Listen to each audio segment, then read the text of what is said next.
မင်္ဂလာပါခင်ဗျာ KKT Electronic ကနေပြီးတော့ပြန်လည်ကြိုဆိုလိုက်ပါတယ်ဒီကနေ့ဗီဒီယိုမှာတော့ဒီ IP2312 ပေါ့နော်ဒီ 3A charger တွေကတကယ်ပဲ 3A အပြည့်နဲ့အသွင်းပေးနိုင်သလားနောက်ပြီးတော့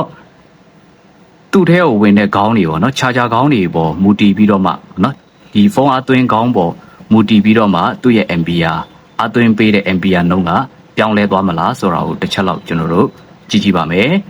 တကယ်တမ်းကတော့သူက 3A ဆိုပေမဲ့ကိုသွင်းလိုက်တဲ့ဖုန်း charger နော်အသုံးပြုတဲ့ဖုန်း charger ခေါင်းနဲ့လည်းဆိုင်ပါတယ်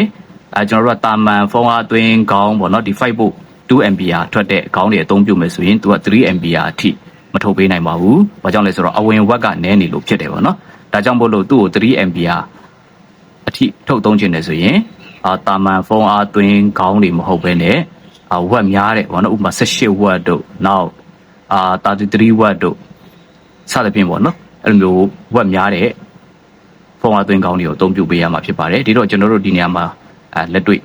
တစ်ချက်လောက်စမ်းကြည့်အောင်ပေါ့နော်ဟုတ်ပြီအဲ့တော့ပထမဆုံးကျွန်တော်ဒီသူ့ရဲ့ battery ရဲ့ဘို့ကိုကျွန်တော်တိုင်းကြည့်မယ်ပေါ့နော် battery ရဲ့ဘို့ကိုတိုင်းကြည့်မယ်ဆိုတော့ဟုတ်ပြီဒီမှာ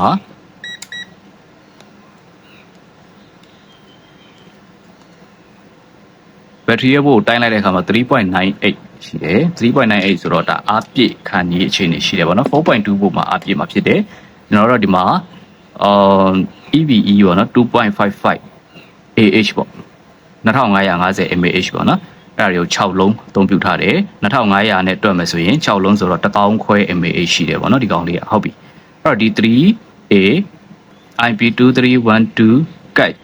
ဘယ်လိုအသွင်းပေးနိုင်မလဲဘယ်လောက် ampere နဲ့အသွင်းပေးနိုင်မလဲဆိုတာကိုဖုန်းအသွင်းခေါင်းတွေကိုပြောင်းကြည့်ပြီးတော့မှသွင်းကြည့်မယ်ပေါ့နော်ဟုတ်ပြီအဲ့တော့ပထမဆုံးရိုးရိုးဖုန်းအသွင်းခေါင်းဒီကောင်က 5V 2A ပဲထွက်တယ်အဲ့ဒါနဲ့ကျွန်တော်စမ်းပြီးတော့သွင်းကြည့်မယ်နော်ဒီမှာဟုတ်ပြီပြီးတော့ဒါလေးနဲ့သူ type C ပေါ့နော် type C ဖြစ်တဲ့အတွက်ငါလာပြီးတော့ထိုးလိုက်မယ်အနီလေးလင်းလာပြီဒါဆိုရင်စတင်ပြီးတော့အသွင်းနေပြီအသွင်းနေတဲ့အချိန်မှာသူ့ ampere ကိုကျွန်တော်တစ်ချက်လောက်ထောက်ပြီးတော့တိုင်းကြည့်မယ် ampere တိုင်းတဲ့အခါမှာဒီမှာ 2A ထွက်တော့တွေ့ရတယ်နော်ဟုတ်ပြီနောက်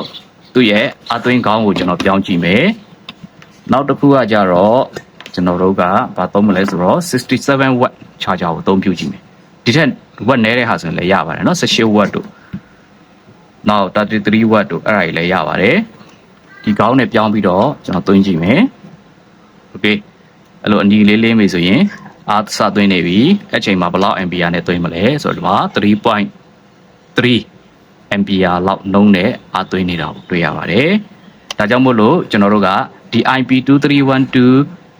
1S charger ပေါ့ဒီကောင်က 1S အတွက်ပဲအသုံးပြုတာဖြစ်တယ်အဲ့ဒီ charger တွေကိုအသုံးပြုပြီးတော့မှကျွန်တော်တို့က battery တွေကိုအားသွင်းမယ်ဆိုရင်တော့ဒီဖုန်းအားသွင်းခေါင်းနဲ့ဆိုင်ပါတယ်တာမန်ဖုန်းအားသွင်းခေါင်းပေါ့နော်ဒီတာမန်ဆိုတာက 5V 2A ပေါ့အဲ့ဒီခေါင်းတွေအသုံးပြုမယ်ဆိုရင်တော့သူက 2A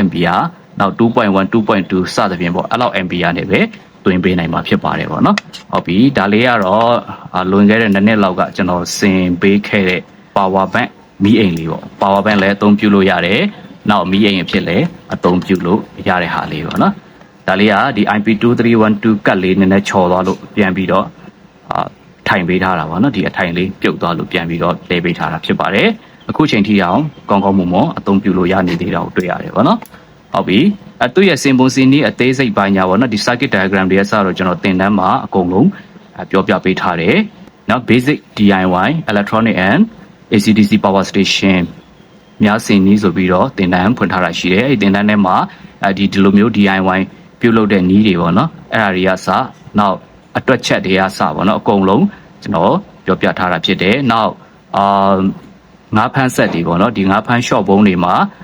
အသုံးပြု